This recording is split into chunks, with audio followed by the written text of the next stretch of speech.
In this video for Computer Science 9618, we're going to take a look at an object-oriented programming topic, containment and aggregation. So this is something that definitely could show up on the paper 3 or the paper 4 exam, and we're going to talk about both of those right now. So in object-oriented programming, you have objects. That's why it's called object-oriented. It's centered around those objects. Now these objects are created from our custom classes, which act as blueprints for the objects. Now, each custom class has a set of attributes that are assigned to each object, and they follow the has a relationship rule. Now, both containment and aggregation follow these rules. So let's break down each one and then write some code so we can see it in action. So let's start with containment by asking, what is containment? Well, containment is a concept used in object-oriented programming. You create an object from a custom class like you normally would. Now, this object that you create, which has its own set of attributes, acts as an attribute for another object of a different class. So you're telling me I can take an object with its own set of attributes and make that object that I just created an attribute of another object in a different class? Yes, that's exactly what I'm telling you. Well then, what is aggregation? Well, it's a concept used in object-oriented programming. You create an object from a custom class like you normally would. Now, this object that you create with its own set of attributes can act as an attribute for another object of a different class. So you're telling me I can take an object with its own set of attributes and make that object an attribute of another object of a different class? Yes. Wait a minute, isn't that exactly what we just said for containment? So aren't they the same thing then? No, they are not. So what's the difference? So here's the difference. In containment, the object that is part of the attributes for another object cannot exist independently or on its own without the object is an attribute for. Or it doesn't make sense to have that object if it's tied to another one. Here are some examples of containment to make it a little more clear. A car and a car battery. Now, each would be an object of a different class. You'd have the car object belonging to the car class and the car battery object belonging to a separate class, probably called car battery. Now, a car has a battery, so it's following the has a relationship rule. But the battery cannot function on its own without the car. If it's a car battery, there is no purpose in having that object if it needs a car. A table and legs. Now, each would be an object of a different class. So we'd have table belonging to a class and legs belonging to a class. Now, a table has legs, following the has a relationship. The legs cannot function on their own without the table. It doesn't make sense to have leg objects if you don't have a table to make them a part of. An airplane and wings. Each would be an object of a different class. You'd have the airplane class and you'd have the wing class. Now the wings would be an attribute of the airplane class because an airplane has wings. Wings of an airplane cannot function on their own without the airplane. So in containment, the object acting as an attribute of another object cannot exist without the object, or it doesn't make sense to have it as its own object without the other one. Now, if you're feeling a little worried or a little confused, don't worry. We're going to code it out so it makes a lot of sense. But let's go ahead and go over the aggregation difference.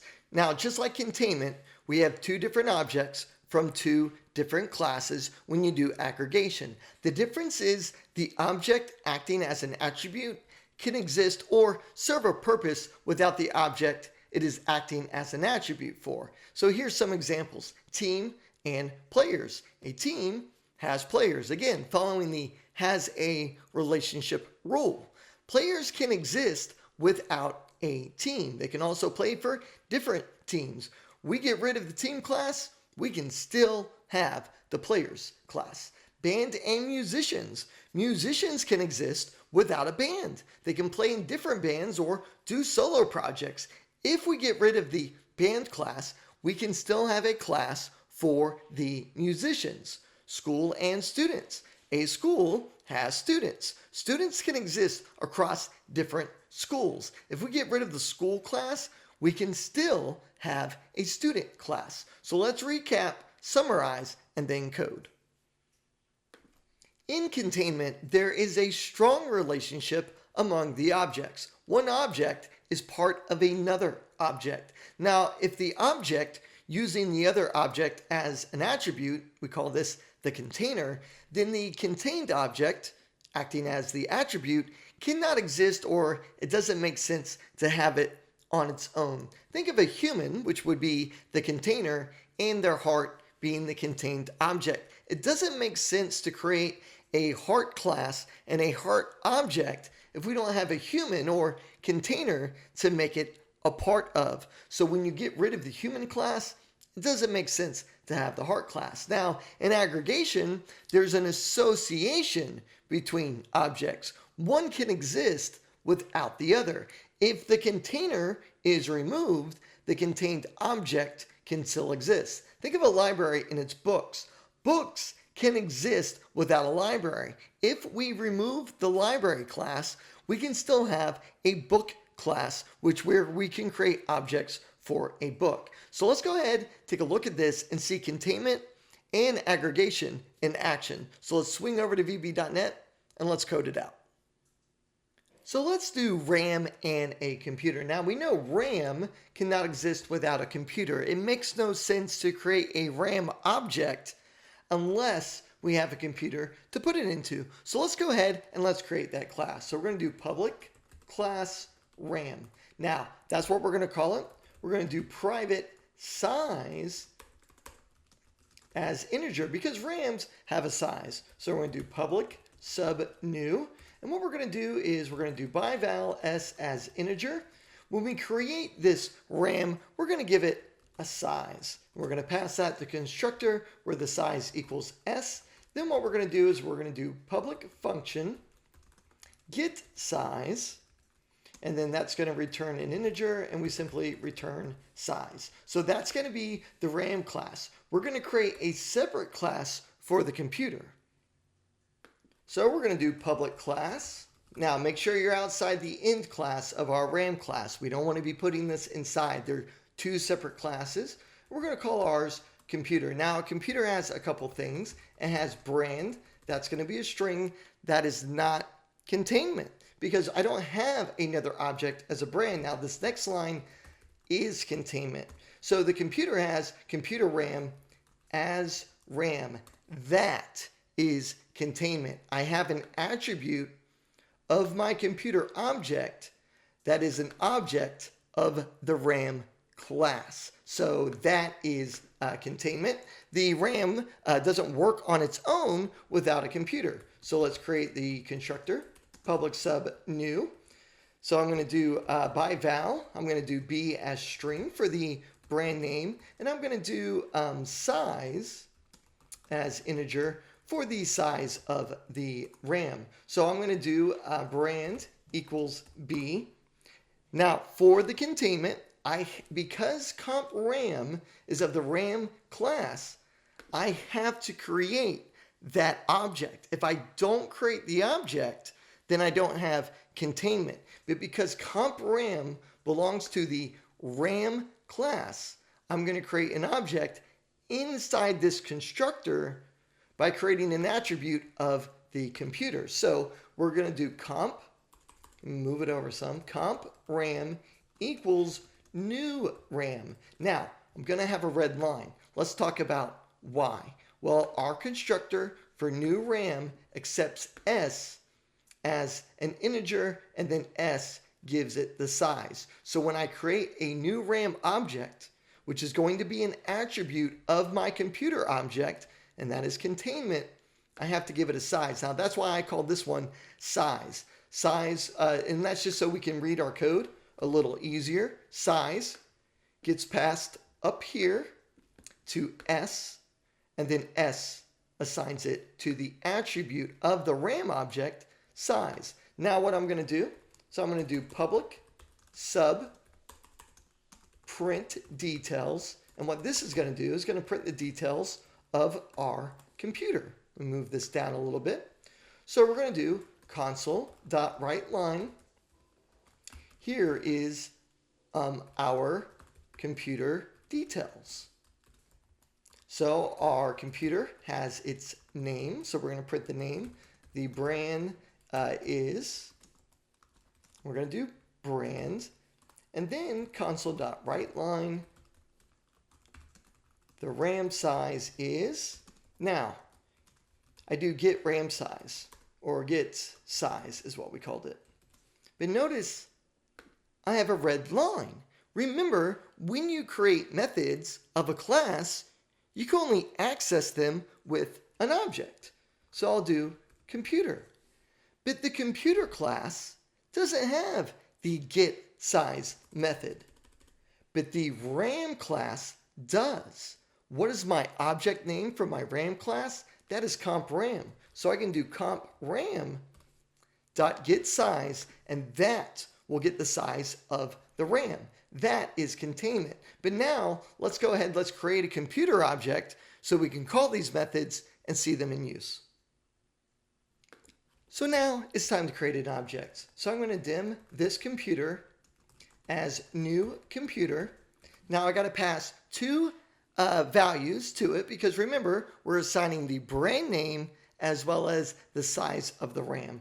So we'll call it, I don't know, we'll give it a generic brand name. I don't want to show any favoritism. And then let's say it has a RAM size of 16 gigs. So we'll do that. Then we're going to do this computer dot print details. And that will go ahead and print out our computer brand, which is generic, and the RAM size, which is going to be 16 gigabytes. So let's go ahead and let's run this, and let's see containment in action. So here's our computer details. The brand is generic. The RAM size is 16. That is its own object, which is an attribute of our computer. That is containment. And this is the line right here that makes it containment. These two lines right here. So I have comp RAM as RAM. That is its own object. It belongs to another class, and it's inside the container computer. It's a contained object inside the container computer. This is where we create the object RAM. We do it as an attribute of the computer class. Well, what about aggregation? Let's see that in action. For aggregation, we're going to use a student in a school. A student can exist independently of a school, because if a school closes down or we get rid of the school, we want to send those students to a different school. So we don't want to destroy the student. So the first thing I'm going to do is set up that public class student. Now I'm going to do private. Each student has a name. Students also have an ID. I'll set that as an integer. Those are the two attributes we're going to use for student. Let's go ahead and create the constructor. Now this constructor is going to accept parameters and set the values. So I'm going to do in as a string, and I'm going to do I as an integer, and I'm simply going to assign those values. Name equals in, ID equals I. Then we're going to have one more sub called print details. So we'll print details of the student. So I'm just going to do console.writeLine, the student information, and then we're going to output their name. So name is, and then we're going to output their ID number. ID, and we're going to print the ID. So that's going to set up the student class. Now the student is going to have a relationship or be associated with the school. So we're going to create the school class next.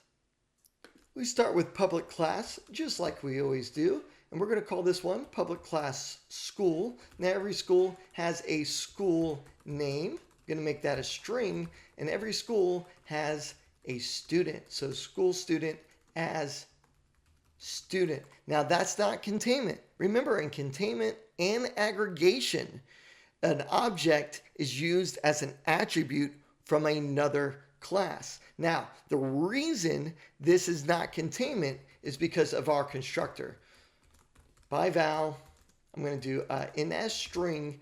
I'm not creating an object inside my constructor, which means if I never create a school object, it does not matter. The only time the RAM object was created in our previous example for containment was when a computer object is created. That is the only time the RAM object is created. It's part of the computer. For this one, every time a school object is created, a student is not created. A student is created independent of the school being created. So all I'm going to do here is I'm going to do school name equals in. The next thing I need to do is I need to enroll a student. So I'm going to do public sub enroll. And what I'm going to be doing is I'm going to be enrolling a student. So what I'm going to do is I'm going to do by val s as student, because I'm going to pass an entire student object to school student.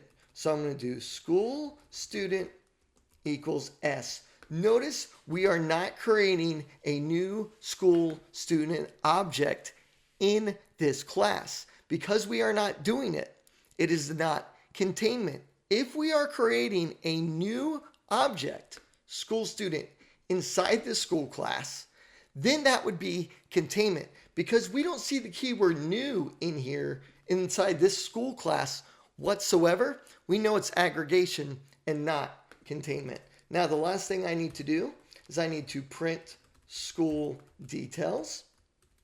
That's not going to accept any parameters. Let me scroll down a little bit. So we're going to do console.writeLine. I'm going to do an in sub here. Console.writeLine. And what am I going to write? Well, I'm going to do school name.